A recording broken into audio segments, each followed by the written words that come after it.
Israel और Hamas पिछले 1.5 महीने से एक दूसरे के खून के प्यास से बने हुए हैं। अब तक भीषण नरसंहार हो चुका है, हजारों मासूम बच्चे मारे जा चुके हैं। सुपर पावर्स को अभी तक समझ नहीं आ रहा कि इस जंग का अंत कैसे होगा, लेकिन एक बार फिर दुनिया का एक छोटा सा मुल्क सुपर एक्टिव हो गया है। उस मुल्क का सुल्तान एक बार फिर इस ग्लोबल संकट के समाधान में जुट गया है। विवाद भले इंटरनेशनल हो, लेकिन माना जाता है कि इस मुल्क के पास हर मर्ज का हल है। वो मुल्क है कतर। क्या कतर इजराइल हमास की जंग खत्म करा सकेगा? देखिए स्पेशल रिपोर्ट, कतर संधि का गॉडफादर।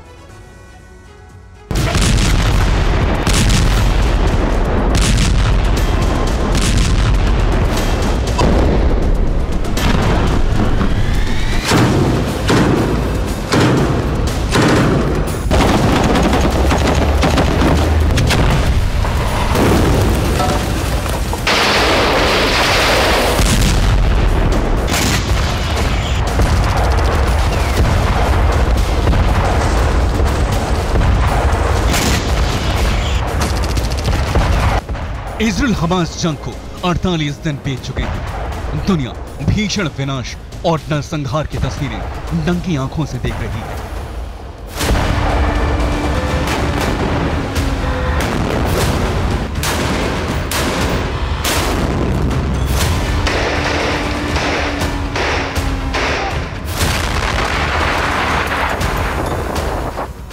हर दिन सैकड़ों मासूम बच्चों समेत आम लोगों पर बारूद की बारिश हो रही है।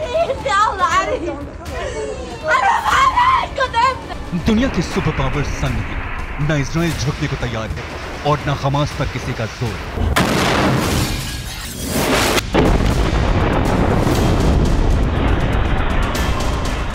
ऐसे में दुनिया की नजर सिर्फ एक शख्स पर है, समंदर पर तैरते महल का मालिक, कतर का किंग शेख तमीम बिन हमाद अल थानी।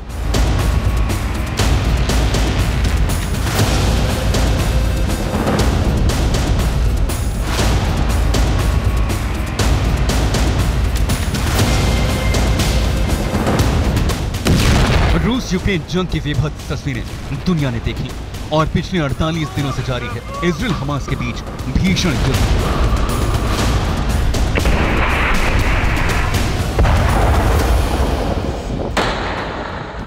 और अब दुनिया 43 साल के उस लंबे कद के कतर के अमीर की ओर देख रही है।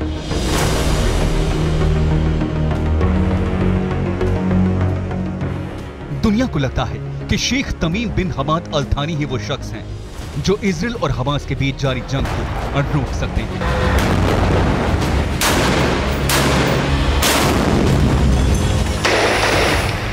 ऐसे में सवाल उठते हैं,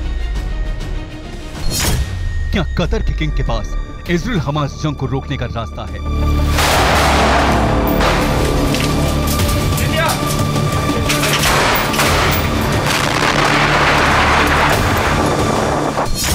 जंग के बीच थानी आखिर कैसे वर्ल्ड डिप्लोमेसी के सेंटर में आ गए हैं?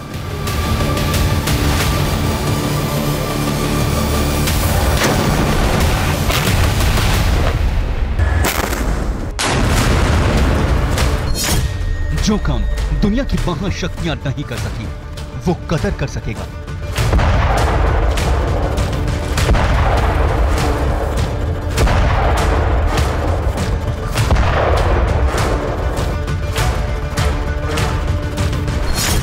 आखिर दुनिया को हमाद अल थानी से ही आस क्यों है? आज आपको एक एक सवाल का जवाब मिलेगा। मिडिल ईस्ट की इस खौफनाक जंग को एक छोटे से देश का मुखिया आखिर कैसे रोक पाएगा? यह अपने आप में बड़ा सवाल है।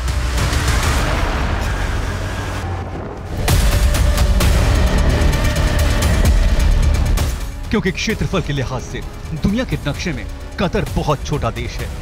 सिर्फ 11,500 वर्ग किलोमीटर में फैले कतर की आबादी सिर्फ 27 लाख के आसपास है, लेकिन इसके किंग का रुतबा ऐसा है जिसे सुपर पावर्स भी कम नहीं मानते।